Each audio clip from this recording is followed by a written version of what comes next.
Unajua do you know how many NGOs ziko Kibera peke yake? NGOs.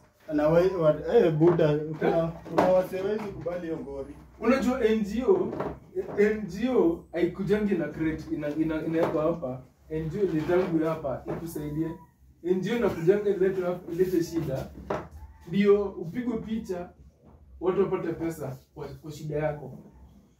Tasho Kibera hizi maslamu zote hautawahi kosa hizo NGO hizo zote standing. Kwa nini?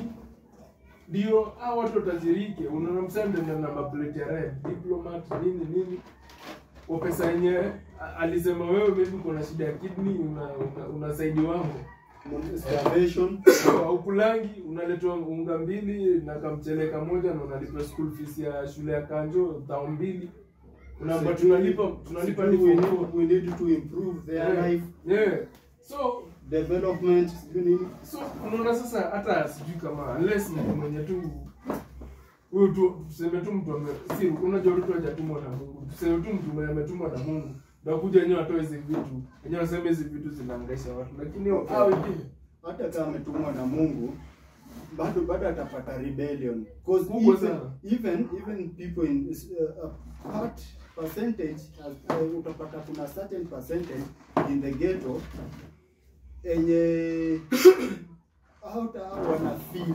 comfortable na the life because they are not working wanategemea hii msata kesha ameenda hapa amepewa kitu ya free nini because mimi sijai understand mbona mtu sawa unatoka wewe na mtoto wako mtoto anafaa kwa shule but unaenda naye kwa barabara kubeg badala umpeleke shule for better tomorrow better future unaenda naye kubeg kumaanisha unataka pia wewe hii poverty uipass kwa your generation lazima upitishe omba lakini another thing I think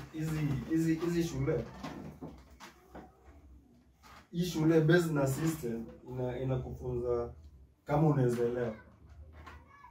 elewa vectors unaweza elewa so schools they don't teach you how to make money ni ayopena but unajua mwenye ameenda shule na mwenye ajenda shule una reason tofauti ni tofauti unacheki but the moment at least umepata basic education so it's your role to think different so again najua challenge ni gani watu wako brainwashed saizi watu wako brainwashed based na mental kinyoto wanafunzwa unajua sasa ni implement what your plan si ndio mambo enda shule after hapo kuuliza watu wengi ikitoka hapo watapata job si ndio so watu wengi wameenda hapo shule waende wasome wapate job juwezi start a business bila capital so lazima na sasa before bado capital lazima uko ndio foundation hiyo foundation yenyewe ndio upate hiyo capital ndio hata ufikirie nini sasa hata hiyo upate hiyo capital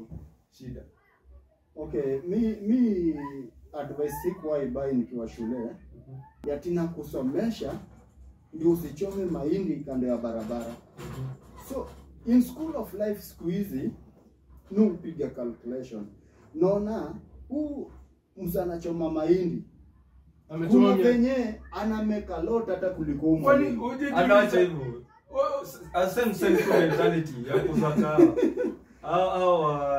wa Burundi wanatoka Burundi ujuzi wa Kenya kahawa hiyo ni pesa ngapi anarudisha kwa economy yangu but wewe unasomesha usiuze kahawa unasomesha usiuze basi mimi nimeuza njugu unanipata nimeuza njugu but ile ndio unamekwa hiyo njugu ni more than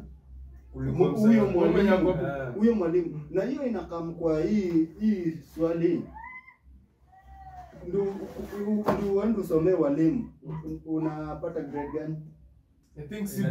kuna au wengine ni minor I think kuna walona hapa yes. Okay tuongelee hapa basi wa hapa mostly na kwa bachelors ni C+ ama ni B lazima azinaza wazi mwenye amefanya degree sasa lazima uko na B hapo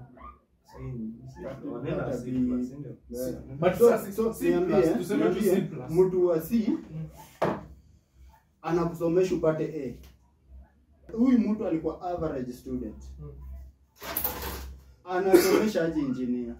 Mwalimu kwanza inafaa kwa calling, not a job. Because kufunza kuja kama mimi siwezi funza. Unaweza tumepiga mtoi. Mimi siwezi funza. Si kila mtu. Kufunza si kila mtu. That's why ina come back to your basis. But when you do it as a job, ukiangalia majority of the people niko sure wenye walifanya teaching walifanya ile design utakosa kazi. Yeah. But hiyo time